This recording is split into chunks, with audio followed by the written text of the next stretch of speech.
What up, Sideways fam? We're back again with another video today about tearing down an engine. We have a engine right here that we're going to be tearing down. It does have a hole in it, but just for the hell of it, I got my buddies over here that are going to be helping me today. So this is from Isaiah's 2JZ GE NAT setup that got tuned. You can see his video on my channel of the whole entire process of replacing this engine that's right here and getting him on the dyno, getting him all back together and back on the road.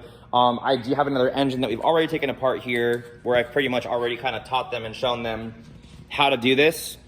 This block is getting actually fully built right now for our customer, Jair.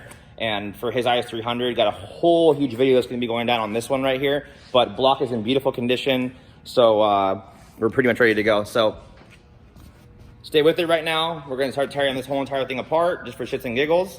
And I'm going to kind of show you guys what you're going to have to do to get it down to bare block like that, so you can take it to a machine shop to get rebuilt, or to your local high performance shop like me, and let's get it. So real quick, since the crank pulley is already pulled off and the covers are already pulled off, this is what you're going to need to get it down to start stripping the engine down, guys. So first thing you're going to do, pull a tensioner right here, drop it down, pull a timing belt off, blast off this Allen right here. I believe it's a 10mm Allen. You're going to pull this whole tensioner assembly off. You can get the water pump off from there. You're gonna have to use a pulley puller to remove this. This is just a little keeper for the belt.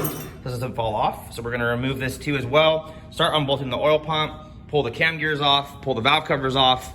We're gonna pull and remove the cams. After we've gotten the gears off, the back plate's gonna have to come off right here. And we're gonna go ahead and blast all the head bolts off, remove the whole entire head. Obviously the anti-manifold and exhaust manifold have already been removed from this. So I'm gonna save you guys the hassle of having to watch me do a bunch of super tedious, kind of redundant stuff that, you know, nobody wants to see. So we're gonna get right into it. I'll probably do this on the super high speed, you know, fast forwards here, not stuck having to watch a bunch of stuff. That block is just destroyed though. So water pump will come off. We're gonna pull the oil pan off, have a huge mess of metal and mess all over my floor, and we'll see how bad the bottom end is.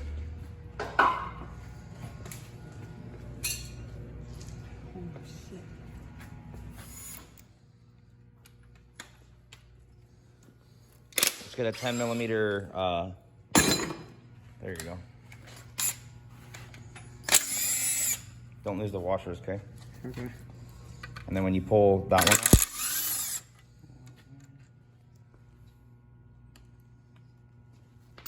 there's a 10 bolt right here. All right, guys, so the front of the engine is pretty much torn down except for the oil pump. I just wanted to show you guys on the trigger wheel, you're gonna have two ports right here for 10mm bolts. So you're gonna use your standard AutoZone pulley puller, and then you're just gonna line them up with the original bolts and screw them in by hand when you're first doing this, just to make sure that you got them going in good. Use a washer, just kind of get them down as tight as you can and evenly on both sides. And then you'll just get your socket and you'll pull it directly off as well. The only thing you wanna not forget, guys, so you don't break your teeth on your wheel, is right here. There's a little 10mm kind of stopper that keeps it from being able to fall off. And if you don't remove that, when you pull it, you'll break the teeth or possibly bend them. So let's not make mistakes like that. You gotta learn today. You gotta learn today, Timmy. Yeah, so as you go, it'll just make a gap right there and continuously keep pulling it, guys. Pretty easy. All right, guys, so now that everything is off and we're just kind of waiting on the oil pan, we have to remove the head. So when we're gonna remove the head, obviously we've got to pull the cams out. So you're gonna loosen all these, kind of try to loosen them all together so you don't break the cams. You're planning on reusing them. In this case, we're gonna be upgrading them anyways, and it's probably gonna be junk anyways. So we're just gonna blast them all off. So they're already all loose. When you do it, you're gonna go ahead and remove all of them kind of in order on the floor. They are labeled, so you kind of can't mix them up, but sometimes they're kind of buffed down like this where you really can't read them. So just put it down in order that you pulled it with the cam next to it so you can keep the head together if you're planning on reusing it for later. So we're gonna pull these out right now and start blasting the head off. All right, people, so cams are out, and what you're gonna have to do is every single section here is gonna have a head stud all the way down, and that's how the head bolts down to the block. You're gonna actually need this special tool. I bought mine from Snap-on. It's specifically for Toyota head studs. So if you use one of those 12-point, you know, like Torx or Hex sockets, it's gonna strip it. I've had it work before successfully, but I've stripped many of head studs before I bought this, just not knowing that they had this. So don't make that mistake. This will go down in here. You'll push really, really hard down and just use an impact gun or break them by hand. And then when you pull it, it's gonna come out like this. There is a washer down there as well that has a groove in the head in here that it's supposed to go into. So get them all out, use a magnet if you have to, and then you're just gonna lift the head up and that's gonna be off. Comes right off, put it down on something clean that's not messed up. And then we're gonna go ahead and put the cams and the cam caps and everything over there on the floor back in here so we don't lose anything and the head is still usable later. So now that we got the head off and the whole head is back together, we're gonna go ahead and disassemble the bottom end. Obviously, you're gonna pull the oil pan off so you can make it look like this. So we're gonna get that apart. I don't wanna go too much into like doing a time lapse of this stuff because I mean, I can just explain it to you guys. I feel like it's just better being explained and seeing what's been done than kind of just watching aimlessly for just getting free YouTube time. So let's get the pan off and then we'll go into how you pull the pistons out and stuff. So pan's off and you can see the carnage of what's inside. This is what happens when you don't tune your NAT how you're supposed to, with way too much boost and way too much timing and all the other crazy. So today was just kind of for fun with the homies. So just what a mess, dude. Look at this mess on the floor, mess everywhere. All right, guys, so the pan stuff is all off. That's pretty self-explanatory. And then we're gonna check out getting the crank out of this thing because obviously you gotta scrap up everything and get it all in the trash. So we're gonna go ahead and pull the oil pump off so we can get the front of the crank exposed, pull the rear main seal housing off. It's just a few 10 bolts right here that you'll remove from the sides right here. And then you can just pry it off from the back. I do recommend whenever you're gonna be doing an engine build or engine anything, obviously just put the seal on that, glue it and put it back on. It's a lot easier than replacing it in the car and doing it later. That hole, dude. Hi. So yeah, what you're gonna end up doing then, guys, is this is a 12.12 for all the rods. We're gonna go ahead and blast all those off and kind of check the condition of the crank. And then I believe this is a 14, if I'm correct. Or possibly a 17, but I'll have to check and I'll let you guys know. But once you get the rods out, we're gonna knock the pistons out.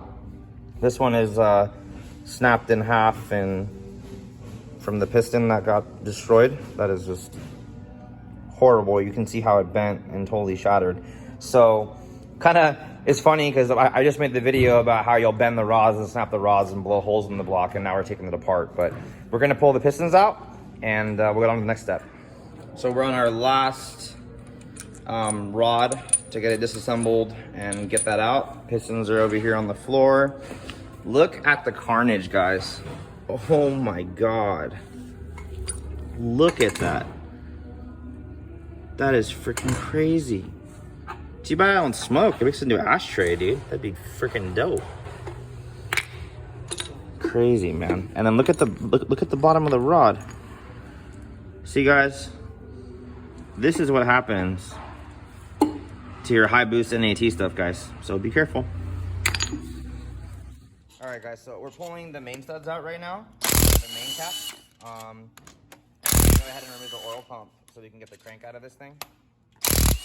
And you're gonna use the little trick right there. You're gonna jiggle the bolts back and forth to get the caps off because it's damn near impossible to get it off like that. So you'll just jiggle back and forth like they're doing right now. And at some point they'll come off. There's also gonna be 2 thrust washers in the center one that keep the crank from moving side to side. You'll see them over here on the sides. You can see it kind of right there on top of the one right there as well. And that's what's gonna keep your crank from moving back and forth. So we're gonna go ahead and get the crank out, and this block is going in the trash.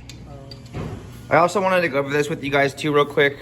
So when you're looking at a block that you're gonna be disassembling and you're gonna be kind of getting ready for the machine shop or building, or even just, you know, before you're gonna put it in the car, I like to check all my bearing journals and just make sure everything is all in good condition. Because I mean, obviously, every engine that I do typically isn't like 300 horsepower. It's more than that. And even just because you want it to last, you'll want to do this too. So I mean, you'll look at the journals, and when the journals look like this and they're all nice and polished and, you know, look really, really nice and smooth, you can't get your nail and you can't get your nail and grab anything. And this is all just residue on this one, because this one's, you know, a good crank.